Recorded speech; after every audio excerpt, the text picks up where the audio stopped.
భారత్ మాతాకి జై భీమ్.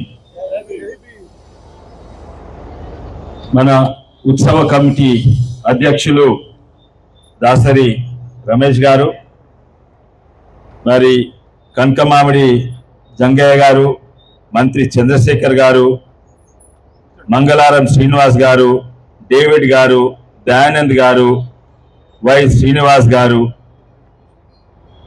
నాగాని శివ గారు, ఆర్టీఐ కమిషనర్ దేశాల భూపాల్ గారు, మల్లేష్ యాదవ్ గారు,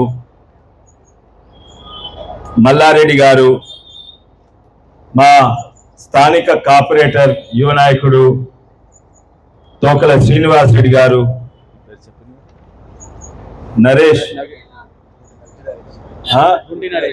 గుంటి నరేష్, అప్పుడు ఉద్యమంలో తెలుసు, కలిసి తిరిగినాము. గుంటి నరేష్ గారు, వీళ్ళందరూ ఇక్కడ ఉన్న నాయకులందరూ కూడా పేరు పేరున, వైస్ చైర్మన్ నరసింహ గారు, అందరు పేరు పేరున ఉన్న వనం నరసింహ గారు, ఇక్కడికి వచ్చిన మిత్రులందరూ కూడా నమస్కారం.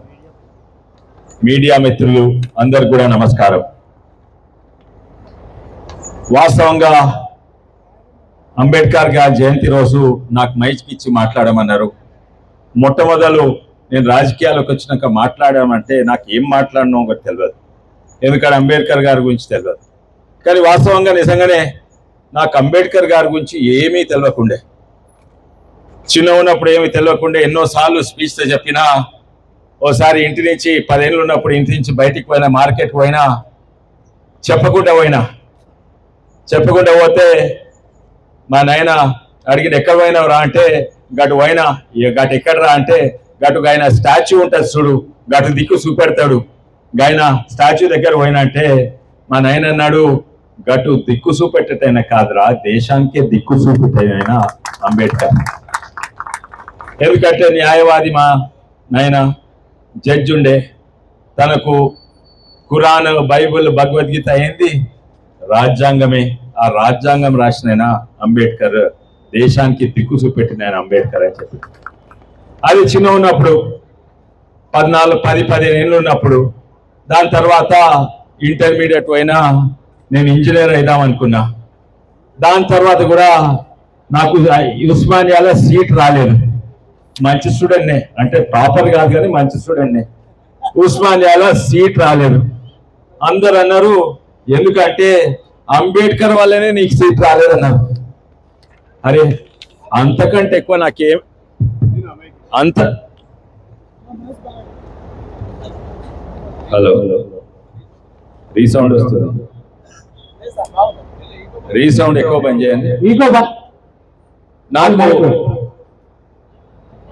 చిన్న ఉన్నప్పుడేమో గట్ చూపెడుతుండు చూడు, అంతే తెలుసు. దాని తర్వాత పెద్దగైనాక కాలేజ్ పోయేటప్పుడు అంబేద్కర్ గారి వల్లనే నాకు సీట్ రాలేదని తెలుసు. ఎక్కడో మెడ్రాస్ సీట్ వస్తే అక్కడ పోయి చదువుకొని వచ్చి తర్వాత అమెరికా పోయినా, అంత వచ్చినాక గంతే తెలుసు నాకు. తర్వాత అంటే రిజర్వేషన్స్ మొదలుపెట్టిండు, దళితులకు రిజర్వేషన్స్ మొదలుపెట్టిండు, గంతే తెలుసు నాకు. ఎందుకు? సామాజిక న్యాయం కొరకు. అంతకంటే ఎక్కువ నాకు తెలియదు. నాకే కాదు, అగ్రకులాలలో ఎవ్వరికి కూడా తెలియదు, ఓసీస్లలో ఎవ్వరికి కూడా తెలియదు. ఒకటే తెలుసు వాళ్ళకి, ఏంటంటే అంబేద్కర్ అంటే సామాజిక న్యాయము, రిజర్వేషన్స్ గురించే తెలుసు. అది కొంచెం బాధగా ఉన్నది. కానీ ఇంకా బాధగా ఉంది ఏంటంటే దళితులకు కూడా అంబేద్కర్ అంటే అదొక్కటే తెలుసు. చాలా మందికి సామాజిక న్యాయం, రిజర్వేషన్స్ తెలుసు, కానీ అంబేద్కర్ గురించి మాట్లాడాలంటే, ఈ రోజు నేను ఎంతో చదువుకున్న అంబేద్కర్ గారి గురించి ఈ రోజు నేను మాట్లాడమంటే 3 గంటలు కూడా మాట్లాడగలుగుతాను. దళితులకు అంటున్నారు కేవలము రిజర్వేషన్స్ కు మాకు న్యాయం చేస్తందుకే. నేను రెడ్డిని, నేను రెడ్లకు న్యాయం చేస్తే, రెడ్లకు ఏమైనా చేస్తే అది గొప్పతనమా? కాదు. ఒక గౌడు కొరకు చేస్తే అది గొప్పతనం కాదు. అంబేద్కర్ గారు దళితులకు చేస్తే మంచిదే, అవసరమే, కానీ అది పెద్ద గొప్పతనం కాదు. నిజమైన గొప్పతనం ఏంటంటే అంబేద్కర్ గారు సామాజిక న్యాయం చేస్తే దేశమే మీదికి లేస్తదని అది గొప్పతనం. ఏదో వాళ్ళ కులం చేయలేదు. ఎందుకంటే అంబేద్కర్ శ్రీధర్ గారు చెప్పిండ్రు, ఎంతో చదువుకున్నారు. అందులో ఆర్థిక శాస్త్రంలో డిగ్రీ ఉన్నది, పొలిటికల్ సైన్స్ లో డిగ్రీ, ఎన్నో డిగ్రీలు ఉన్నాయి, 2 PhDలు ఉండే, ఎంతో మంది పెద్ద పెద్ద నాయకులు ఉండే, గాంధీలు నెహ్రూలు ఉండే, వాళ్ళు విదేశాలకు పోయి చదువుకున్నారు. కానీ 2 దేశాలకు పోయి చదువుకున్నాయి నేను ఒక్కడే. వాళ్ళ దగ్గర ఉన్నది ఏంది, ఏదో లా డిగ్రీ, కానీ ఈయనకు 2 PhDలు ఉండే. ఈయన ఇంగ్లాండ్ పోయి చదువుకున్నాడు, అక్కడ అమెరికా పోయి చదువుకున్నాడు. ఎవ్వరు కూడా 2 దేశాలకు పోయి చదువుకోలేదు. ఎందుకంటే ఈ దేశంలో రాజరికము, రాణీలు అదొక ఆలోచన ఉండే, అక్కడ అమెరికాలో నల్లోళ్ళు తెల్లోళ్ళు మార్టిన్ లూథర్ కింగ్ ఉండే, అక్కడ ఆలోచన వేరు. 2 జాగాలు చదువుకున్నాడు, భారతదేశంలో పెరిగిండు. ఆయన ఆలోచన, ఆయన అభిప్రాయాలు చాలా వైడ్, అయినంత ఎక్స్పోజర్ ఎవరికి లేదు.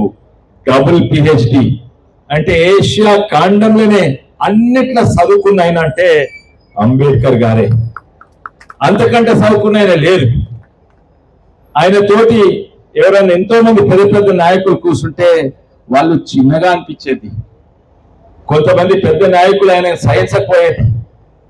కానీ రాజ్యాంగం రాసినందుకు ఆయన కాదు, అందరు నాయకులు ఉండి ఈయన ఒక్కడే రాయగలుగుతాడు.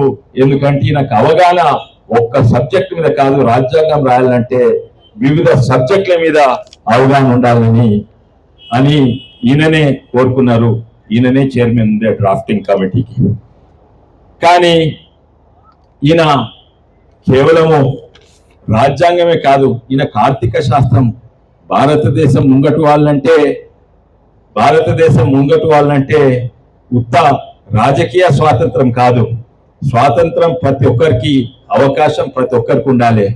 అందుకే ముంగటు పోతుంది. లేకుంటే స్వాతంత్రం దేశానికి రాజకీయంగా వచ్చిండొచ్చు కూడా, ఎవరు ప్రైమ్ మినిస్టర్ అవుతారో, ఎవరు చీఫ్ మినిస్టర్ అవుతారో అది ఉండొచ్చు. కానీ కిందున్న దళితులు మీదికి లేస్తే తప్ప దేశం మీదికి లేవదు.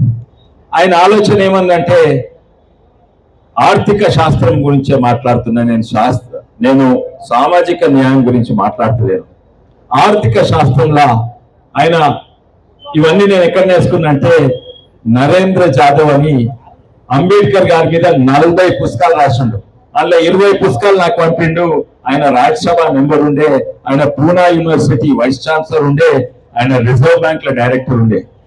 ఆయన కలిసి, నేను మొదటిసారి ఎంపీ ఉన్నప్పుడు నన్ను యూనివర్సిటీ ఆఫ్ షికాగో పంపిండ్రు. వారం ఆయన తోటి ఉన్నా. అప్పుడు ఇవన్నీ చెప్పేటి నేర్చుకున్నా. ఆయన పుస్తకాలు ఇస్తే కొన్ని పుస్తకాలు చదువుకున్నా. అయితే ఆయన మొట్టమొదలు ఆర్థిక ఎకానమిస్ట్ అంటారు, ఆర్థిక శాస్త్రంలో చాలా ఎక్స్పర్ట్ అన్నమాట. ఎన్నో పుస్తకాలు ఆయన ఆర్థిక శాస్త్రం మీద రాసిండు.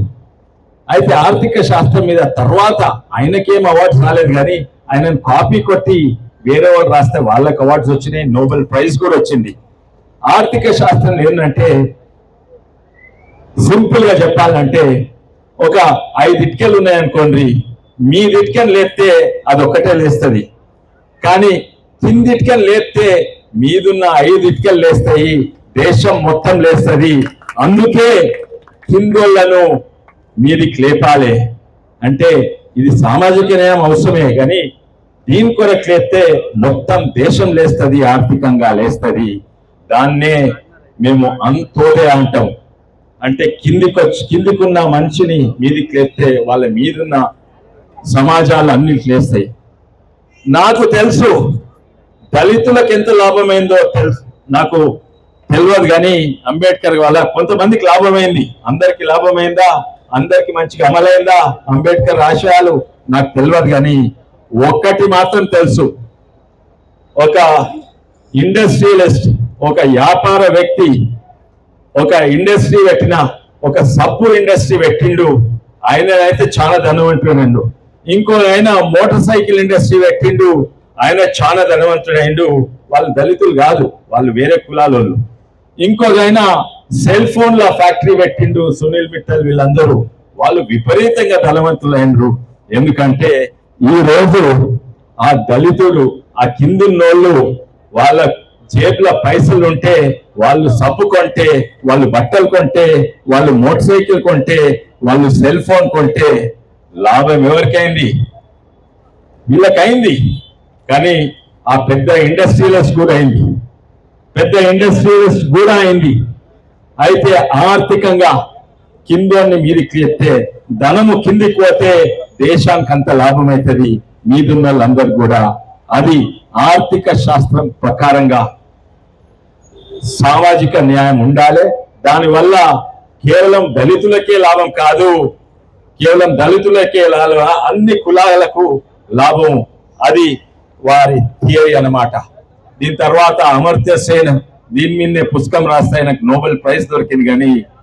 కానీ అంబేద్కర్ గారికి దొరకలేదు. అప్పుడు ఆయన బ్రిటిష్ వాళ్ళకు వ్యతిరేకము, జాతీయవాదమైన గుండెలుండే అంబేద్కర్ గారు.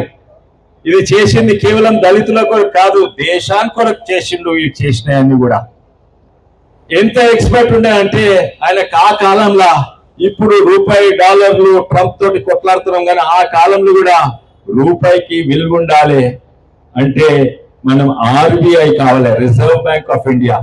రిజర్వ్ బ్యాంక్ ఆఫ్ ఇండియా సృష్టించింది ఆయన్నే. నా జేబులో నుంచి, నీ జేబులో నుంచి నోట్ తీసుకుంటే మళ్ళీ ఆయన బొమ్మ కమన్నాడు, ఆయన బొమ్మ ఉండదు.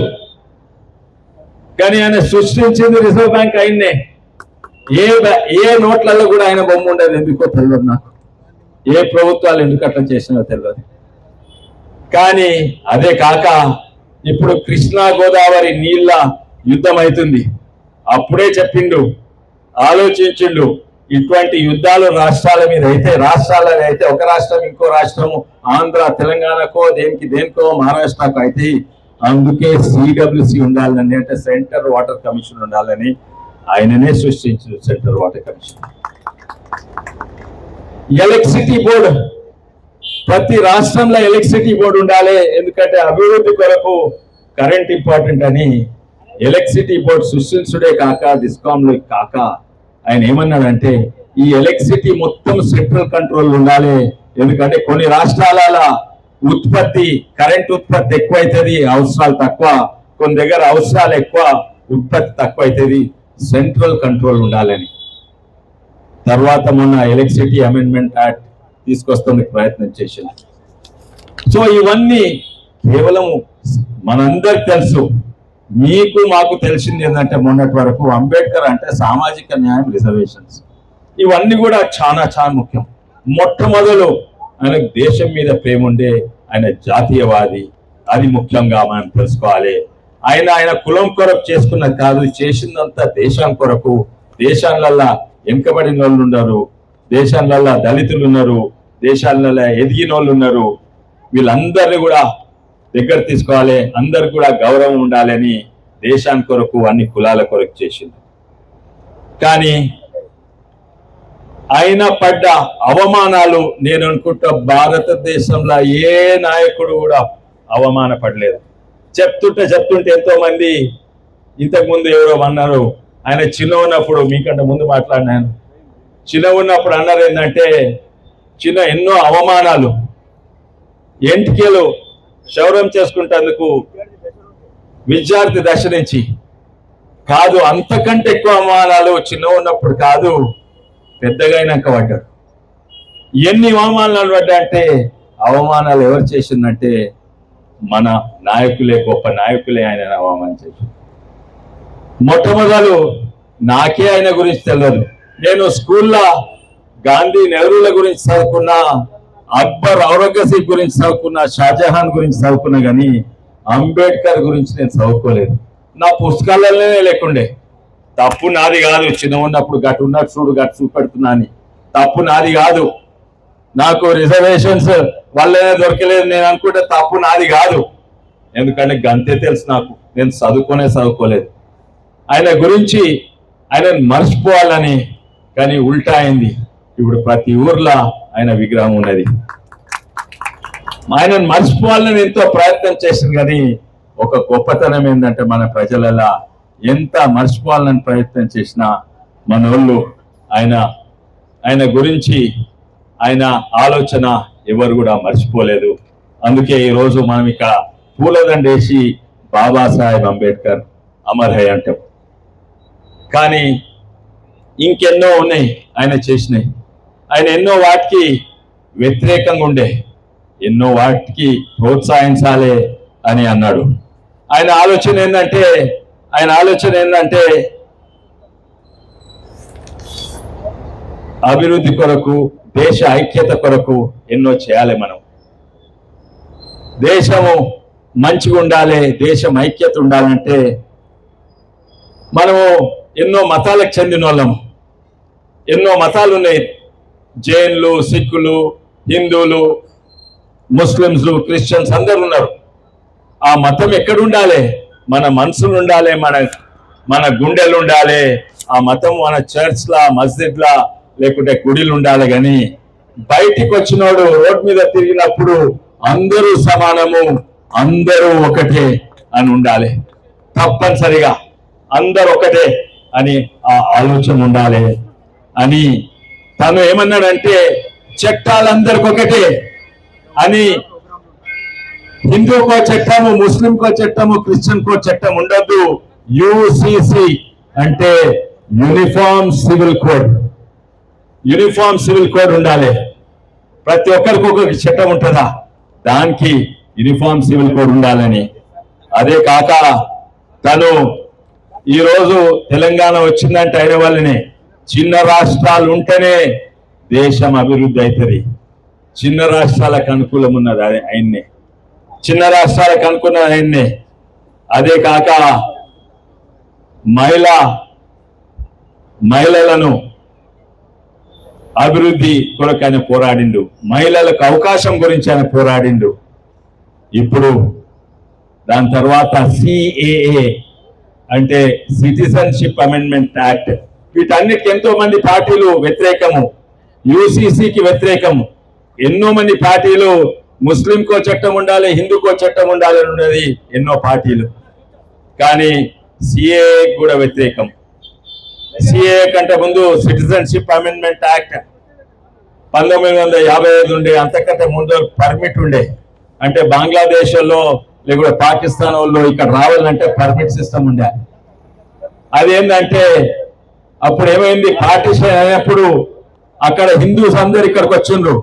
కానీ ఏ హిందూస్ వచ్చింది ఇక్కడికి? ధనిక హిందువులు వచ్చిండ్రు.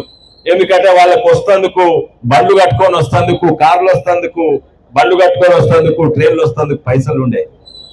అక్కడ మిగిలిపోయినరు ఎవరు? ముఖ్యంగా మిగిలిపోయింది దళితులు మిగిలిపోయినరు. బంగ్లాదేశ్ లో ఎంతో మంది ఉండే, 15%, 16% ఉంటే ఇప్పుడు 1-2% అయిండు. అక్కడ మిగిలిపోతే వాళ్ళ మతంలో ఫోర్స్ చేస్తారని అయిపోయింది, కూడా ఫోర్స్ చేసిండ్రు. అయితే వాళ్ళకి ఇక్కడికి వస్తే ఇంకా వాళ్ళకి సిటిజన్షిప్ యాక్ట్ ఉండాలి, ఇంకా వాళ్ళకు భారతదేశం సిటిజన్షిప్ దొరకాలని సిటిజన్షిప్ అమెండ్మెంట్ యాక్ట్ చేసింది. ఇవన్నీ కూడా ఒకటే ఒక ప్రభుత్వం చేస్తున్నది. ఏదంటే యూసీసీ అన్నా, చిన్న రాష్ట్రాలన్నా, లేకుంటే ఉమెన్స్ రిజర్వేషన్ అన్నా, లేకుంటే సిఏ అన్నా, ఈ అన్నిటికీ కొందరు ఉమెన్స్ రిజర్వేషన్స్ అనుకూలంగా, కానీ సిఏకు వ్యతిరేకంగా, కొందరు చిన్న రాష్ట్రాలకు అనుకూలంగా, కానీ యూసీసీకి వ్యతిరేకంగా. అన్నిటికీ అనుకూలంగా ఉన్నాయి. ఒకటే ఒకటి, అది భారతీయ జనతా పార్టీ. ఈ పార్టీ ఈరోజు నడిచేద్దే ఈయన అడుగుసాల. అందుకే నాకు గర్వంగా ఉంది, నేను ఈ పార్టీలో ఉన్నాను. కానీ ఎంతో మంది బీజేపీ అంటే దళితుగా వ్యతిరేకంగా అంటారు. ఎంతో మంది బీజేపీ అంటే ఈ వ్యాపార వ్యక్తుల, ధనవంతుల పార్టీ అంటారు. ఎంతో మంది అప్పుడు బీజేపీ అంటే సూట్ బూట్ కి సర్కార్ అంటారు. కానీ నాకు సూట్ బూట్ కి సర్కార్ అంటే నాకు మంచిగా అనిపించేది. ఎందుకంటే ఏ సూట్ బూట్ గదే, ఆ స్టాచ్యూకున్న సూట్ బూట్ సర్కార్ అంటే నిజంగానే అంబేద్కర్ గారిది సూట్ బూట్ సర్కార్ అంటే అది బీజేపీ సర్కార్. ఎన్నో ఉన్నాయి చెప్పేటివి, కానీ నిజంగానే ఓ జాతీయవాదంతో ముంగపోయిందంటే అది కేవలము అంబేద్కర్ గారే. అండ్ అదే జాతీయవాదము బీజేపీలు ఉన్నది. ఇంకా ఇంతకుముందు చెప్పిన ఏంటంటే ఆయన చిన్న ఉన్నప్పుడు కొన్ని అవమానాలు భరించవచ్చు, కానీ పెద్దగైనాకైతే ఎన్ని అవమానాలు భరించినట్టే మీరు చెప్పలేరు, ఊహించలేరు. చెప్పిన పుస్తకాలలో లేడు, పర్వాలేదు. కానీ అంబేద్కర్ స్వాతంత్రం రంగానే మొట్టమొదటి లా మినిస్టర్ ఉండి ఆయన చెప్పినది ఒక్కటి నడవకుండే, ఏది చెప్పినా అప్పుడు నా ప్రధానమంత్రి నడిచేది. అయితే నేను లా మినిస్టర్ ఉండేం లాభము, నన్ను ఇంత అవమానపరిస్తే అని రెసిగ్నేషన్ లెటర్ రాసి రిజైన్ చేసిన లా మినిస్టర్. రిజైన్ చేసినప్పుడు ఇన్ని కారణాలు చెప్పిండు. ఒక స్వాతంత్రం వచ్చినాక మొట్టమొదటి లా మినిస్టర్ రిజైన్ చేస్తే మంచిగా ఉండదు. ఎందుకు చేస్తున్నా అని కారణాలు చెప్పి ఉత్తరం స్పీకర్ కు రాస్తే ఎవరు ఉత్తరం స్పీకర్, ఇప్పుడు నేను చిన్న ఉత్తరం స్పీకర్ రాసినా కూడా స్పీకర్ కి హ్యాపీ బర్త్డే చెప్పినా రికార్డులు ఉంటది. కానీ ఈయన రాసినంత ముఖ్యమైన ఉత్తరము గాయబైపోయింది. ఎందుకంటే ఆడ కారణాలు ఉండే. నేను ఒక లా మినిస్టర్ ఉన్నా నా మాట ఒక్కటి వినలేదు, ఇందుకు వీళ్ళు నాకు అన్యాయం చేసినని. సరే, లా మినిస్టర్ తొలిపోయిండు. మళ్ళా అప్పుడు అంతకంటే ముందు ఎలక్షన్ నిలబడితే ఆయన మినిస్టర్ కావద్దని ఎన్నో ప్రయత్నాలు చేసిండు కాన్స్టిట్యూంట్ అసెంబ్లీకి. అయితే అప్పుడు రెండు పార్టీలు కలిసిండ్రు, వాళ్ళ పార్టీ సిద్ధాంతాలు వేరే, కలిసి ఆయన సొంత పిఏ, ఇప్పుడు మా సుమన్ ఉన్నాడు, విక్రమ్, వాళ్లకు పైసలు ఇచ్చి ఆయనకు అగేన్స్ట్ నారాయణ్ షడోబా కచ్రోల్కర్ అనేట ఆయనకు పైసలు ఇచ్చి అంబేద్కర్ కు వ్యతిరేకంగా నిలబెట్టించిండ్రు. పెట్టించి అంబేద్కర్ ఓడగొట్టిండ్రు. అంబేద్కర్ ఓడగొట్టిన ఎవడో కాదు, ఆయన సొంత పిఏ ఓడగొట్టిండు. ఓడగొట్టినాక ఆయన ఎట్లా ఓడిపోయిండు కూడా చెప్తా. ఆయన నిలబెట్టింది ఎవరంట, అప్పుడున్న జవహర్లాల్ నెహ్రూ కాంగ్రెస్ పార్టీ అంబేద్కర్ ఓడగొడుతుంది.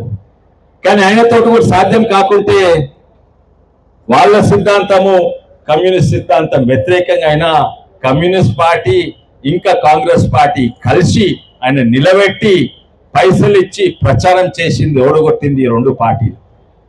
నారాయణ్ షడోబా కజ్రోల్కర్ ను గెలిపించింది. గెలిపించినాక అంబేద్కర్ గారికి ఏం గుర్తింపు లేదు, కానీ అన్నిట్లా పెద్ద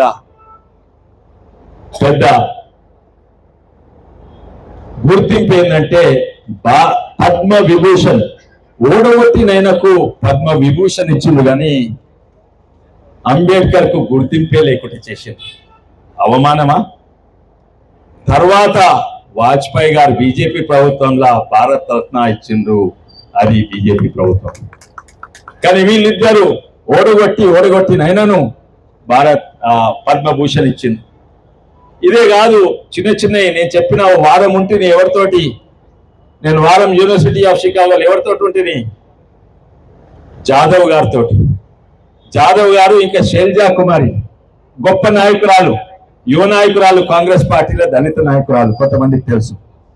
ఆమె తర్వాత ఇంకొంతమంది కాంగ్రెస్ నాయకులు, వేరే ఇతర పార్టీల నాయకులతోటి 10 మంది యూనివర్సిటీ, 10 కూడా కాదు, 7-8 మంది. ఆ వారం ఇదే ముచ్చటలు. ఎందుకంటే ఒక దళిత నాయకురాలు, నాకు ఇప్పుడు కూడా మంచి పరిచయము, దళిత నాయకురాలు శైలజా కుమారి, ఇక్కడ ఎక్స్పర్ట్, అంబేద్కర్ నుంచి ఎక్స్పర్ట్ జాదవ్ గారు. అయితే జాదవ్ గారు ఎన్నో చిన్న కథలు చెప్పేది, అన్నీ ఓడిపోతాడు, ఓడగొడతాడు. ఈయన ఎన్నో పుస్తకాలు రాసిండు. అంత లా మినిస్టర్ లేడు, ఆయన్నే రిజైన్ చేసిండు. అంత అయిపోయినాక ఆయన ఒక పుస్తకం రాసి దాన్ని పబ్లిష్ చేసేందుకు పైసలు లేకుండే, పుస్తకం రాసి అది చెపాయించి పబ్లికేషన్ చేసేందుకు పైసలు లేకుంటే అప్పుడున్న ప్రధానమంత్రి దగ్గర పోయి, నాకు ఈ పుస్తకం రాస్తే మంచిది, ఇది ఆర్థిక శాస్త్రం మీద, దీని మీద, దాని మీద ఉండంటే ఆయన అంటాడు, ప్రభుత్వాన్ని పైసలు అడిగితే ప్రధానమంత్రి అంటాడు, నా దగ్గర పైసలు లేవు, ఆడ ప్రగతి మైదాన్లో ఇంటర్నేషనల్ బుక్ ఫేర్ అవుతుంది, అక్కడ మూల కూర్చొని పాత పుస్తకాలు అమ్ముకుంటే దాని నుంచి పైసలు వస్తాయి, దాంతో చేసుకో. ఇటువంటి అవమానాలు భరించిన అంబేద్కర్ గారు ఇటువంటి ఒక్క కథ కాదు, రెండు కథలు కాదు, 1000 కథలు ఉన్నాయి. ఆయన ఎంతో మంది చిన్న ఉన్నప్పుడు ఎంతో మంది అంగదొక్కిండ్రు, కానీ ఇద్దరు, ఒక రాజు ఇంకా ఆయనకు పేరిచ్చిన అంబేద్కర్ ఆయనకైతే లిఫ్ట్ ఇచ్చిండ్రు. కానీ ఇటువంటి ఎన్నో కథలు ఉన్నాయి. ఇవి తప్పనిసరిగా మనము వారి గురించి తెలుసుకోవాలి. ఆయన చేసింది కేవలం దళితుల కొరకు కాదు, ఆయన చేసింది దేశాని కొరకు. నేను దీంతో ముగిస్తా గాని నేను ఇంకో విషయం చెప్పదలుచుకున్నా. బాహుబలి సినిమా చూసిందా? వారి తండ్రి, రాజమౌళి తండ్రి విజేంద్ర ప్రసాద్ గారు ఇప్పుడు ఎంపీ అన్నమాట, రాజ్యసభ ఎంపీ. అయితే ఆయన కూడా గిట్లే స్పీచ్ ఇస్తుంటే ఆయన కూడా చెప్పిండు ఏంటంటే, చిన్నవాడు నాకు అంబేద్కర్ తెలియదు. అయితే మొన్న 2 నెలల కింద అయితే ఆయన చూసి నేను ఆయన పిలిచిన, నాకు కూడా అట్లే ఉండే కానీ నేను బాగా నేర్చుకున్నా అని ఆయనను పిలిచిన. ఎవరు? జాదవ్ గారు, నరేంద్ర జాదవ్, ఆయన బాంబేలో ఉంటాడు. ఆయనని ఇక్కడ పిలిచిన విజేంద్ర ప్రసాద్ గారు కూడా ఇంటికి వచ్చిండ్రు. ఏంటంటే ఈయన గురించి నేర్చుకో, ఆయనకి చెప్పి, నేను పెద్ద ఫిల్మ్ ప్రొడ్యూసర్ కాదు, ఏది రచయిత, స్క్రిప్ట్ రాసిట్ అయినా ఆయన కూడా వచ్చిండు. ఇద్దరు కలిసి మా ఇంట్లో వాళ్ళు ముచ్చట మీద పెట్టి గంటలు నాకు వేరే పని ఉంటే వెళ్ళిపోయినా కానీ వాళ్ళు 5-6 గంటలు చర్చ చేసింది అంబేద్కర్ గురించి. మన కిస్మత్ ఉంటే, మన అదృష్టం ఉంటే అంబేద్కర్ గారి నుంచి అన్నిట్లా మంచి సినిమా 1 ఏడాదిలో 2 ఏడాదిలో వస్తాయి. దాని కొరకు వెయిట్ చూస్తున్నాను. మళ్ళీసారి అందరు కూడా ధన్యవాదాలు. ఈ అవకాశం ఇచ్చినందుకు అందరు కూడా, మీరందరు పాల్గొన్నందుకు, మీతో పాల్గొనిచ్చినందుకు నాకు మరీ కృతజ్ఞతలు. భారత్ మాతాకి జై భీమ్. మీరేమనుకోకుంటే గా 2 కండువలు వేసుకుంటా, ఇది వేసుకుంటా, ఇది కూడా వేసుకుంటాను. ఎందుకంటే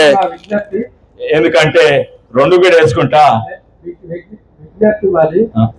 ప్రతి సంవత్సరము భవనపురం స్టేజీలన్నీ మేము మాట్లాడుతూ పోతున్నాం. మా భవనాన్ని ఇప్పటి వరకు మరి ఇక్కడ ఉన్న ఎమ్మెల్యే, ఎంపీ గారు కానీ, మరి ఈ జిల్లాలో గతం నుంచి సాధిస్తున్నటువంటి మన మంత్రివర్గాల కొడుకు కూడా కార్తీక్ రెడ్డి గారు కూడా ఉన్నారు. మా సమస్యలుగా మిగులుతుంది, కానీ ఇక్కడ స్టేజీలో మేము తెచ్చిపోతున్నాం. మీరు దాన్ని కలెక్టర్ గారితో మాట్లాడి, మరి ఇప్పటిదాకా శ్రీధర్ గారు చెప్పినట్టుగా యూనివర్సిటీలో దాడిని కూడా మీరు వీసీ గారితో మాట్లాడి దాన్ని పరిష్కరించాలనేది మా కంపెనీ నుంచి మీరేమనుకోగా ఒక మాట చెప్పాలనా? కరెక్టే, మీరు ఎప్పుడు స్టేజ్ మీద వచ్చినప్పుడు మీరు అడుగుతారు, మేము చేయలేదు, అది వాస్తవమే. కానీ మీరు కూడా మేము స్టేజ్ మీద వచ్చినప్పుడే అడుగుతారు, మేము ఆఫీస్లో కూర్చున్నప్పుడు అడగరు. మా ఆఫీస్ రాండ్రి, మా ఇంట వాడండి, మేము మా ప్రయత్నం చేస్తాము. ఇంత మాతో సాయం చేస్తే పార్టీలకు అతీతంగా మేము చేస్తాము. ఒక్క స్టేజ్ మీదే కాదు, రాండ్రి, మా ఇంట వాడండి. ఎందుకంటే మాకు ఎంతో మంది అట్లా చేస్తారు. అంబేద్కర్ విగ్రహాలకు అంటే వేరే ఎన్నో పనులు ఉంటాయి, మేము సహకరిస్తాము, ప్రయత్నం చేస్తాము. మెమరాండం కాదే, వచ్చి ఎంబడి వాడండి, లెటర్ రాపియండి.